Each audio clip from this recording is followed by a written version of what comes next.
Jim believes that each of us must find our own voice to tell our story and create the world that we believe in. Please join me in welcoming Jim as he inspires us to reclaim elderhood.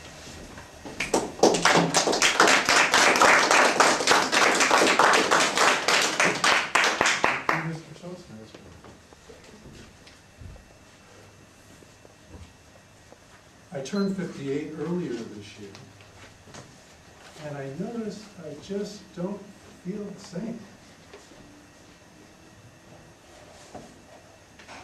You look great. What? You look great. What do you mean? Well, you know, I don't hear, and I don't see, and I don't remember the same as I always used to. Yeah, but Jim, you're only as old as you think you are. You have a lot of vitality. You're not old. Are you guys afraid, uncomfortable with me talking about getting older? No? No. I see. I'll get right to the point. I believe that our elders are being robbed of their sovereignty, slowly but surely. In our culture, there's been a drift. There's been this unconscious drift. Dr. Laura was on the radio the other day, and she said the most important thing, if you're a grandparent, the most important thing you can do is to maintain your financial responsibility so that you will not be a burden on your children, so that they can go on and have their own life. Now, I can appreciate her encouraging people to take initiative for their financial future and everything that goes with that. But I resent the idea that an elder is a burden, and that an elder needs to be somehow allow their children, the rest of the family, to live their lives separately. I don't think that's the way to go, because that sends the wrong message to the elder, it sends the wrong message to the children. You know, we're all going to get old, every one of us. What kind of future does that make me, what do I have to look forward to? And then I look at what's going on. I look at the isolation of the elderly. I look at the illness that happens, and then I look at the institutional care. And then I study up and I educate myself on it, and I find out that when people are taken away from their families and out of their society, they get sicker. National Geographic had this great article where they studied populations where the people live longer than anywhere else on the planet. And one of the things they found in common is that the elders always stayed in the community and had an active social life. They had their own social life, they were connected to the community, and they were still in the context of their family, and they had all this interaction with people.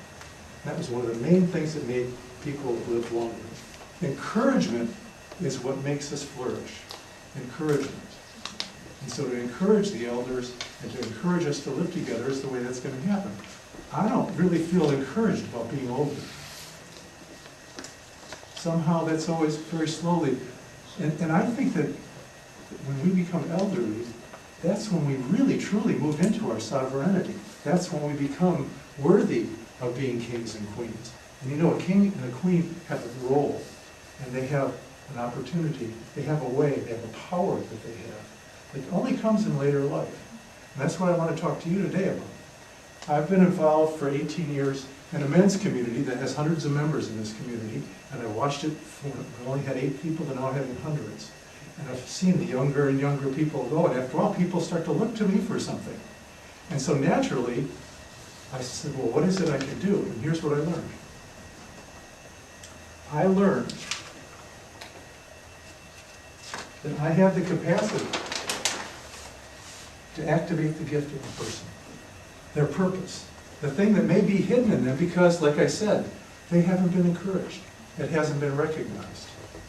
And the thing that I can do as an elder, after knowing people long enough, is that I can recognize gifts in people. I can see talents they have that may not even be coming out, but I can see it. If I can't see it, I can call it forth. Even if I can't see it, I have the capacity to look at somebody and just, it's a mystical thing, but I can look at somebody and call forth their purpose. I just speak right to, what is your purpose? Why are you here? And as soon as I ask that with that presence, I can call that forth for that person. So this is the way, this is something you really can't learn and you really can't teach, but along the way I've tried to identify some things because it makes it easier for us to think that we can do it, at least if we know something. It's really something that emerges, it's part of the process, it's the willingness to say, I'm here, I'm sovereign, I want these younger people to do better, and I'll do whatever I can, and my presence exudes that. And out of that, you're led. Every situation will teach you, follow the signs, you follow what's in front of you, trust your own instincts. It's a magical thing. But the first thing is to recognize it. Just to recognize the person. First you recognize the person, then a purpose or a talent. Whatever it is you see, recognize it. Speak it to them. Invoke it. Once you recognize it and say, oh, I see this, then you can invoke it. Invocation is calling it forth, just in some way, welcoming it into the world. However you do that, call it forth, welcome it, let that person know. That's welcome, I'd like to see that. Then listen to what they say. Listen to what they say and listen for the gift. It'll always present itself. Sometimes it will put on a mask that says, oh no, I couldn't do that. And you can tell by the way they protest that you know it's there. Don't let that fool you. Continue to listen, and what you do then is to reflect back the gift. Take what they've given you, look for the gift in it, reflect it back in some way that it grows. They see that it's alive out in their world and it comes back to them. Then encourage them. With these 5 steps, you begin to call forth and create an environment that encourages people and gives them a recognition. I didn't have a chance to rehearse this, but I had this idea a few days ago to share this part. And yesterday morning, I went to the Rose Garden for Mission, where I do my Qigong, my martial arts practice. It's a gentle martial arts for healing. It's something you can do it forever until you're 100. I mix it with a little bit of athletic stuff too that I do. And I was doing my practice, and I noticed that there was this little old man sitting on the park bench. I've been there many times, he's never been there before. And I noticed behind it seemed like he was watching me. So I decided, I'm going to imagine that he's the master, and that I'm the student. And I practiced. And then I hear this little voice that says, hello, hello. He calls me over. He says, are you a dancer? You're fantastic. Whatever you're doing, this is amazing. What you're doing is just fantastic.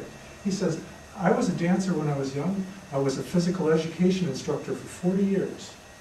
And he said, what you're doing is amazing. And that stuff you do on the one leg is amazing. And he talked about how, the way I put my arms out. He said, just the way you move your arms, you just don't throw your arms out, you move them in a certain way. He said, you keep doing what you're doing, and you're going to make it. I have a vision of the future where elders are returned to sovereignty, are returned to a place of honor where they have the opportunity to contribute. You and I are all going to get old, and we're all going to be elders one day. I encourage you to start practicing this now. If you don't consider yourself an elder, practice now, so that by the time you're an elder, you'll be able to do this. This is a very important contribution. It takes so little energy, and it's just natural. Mr. Joseph.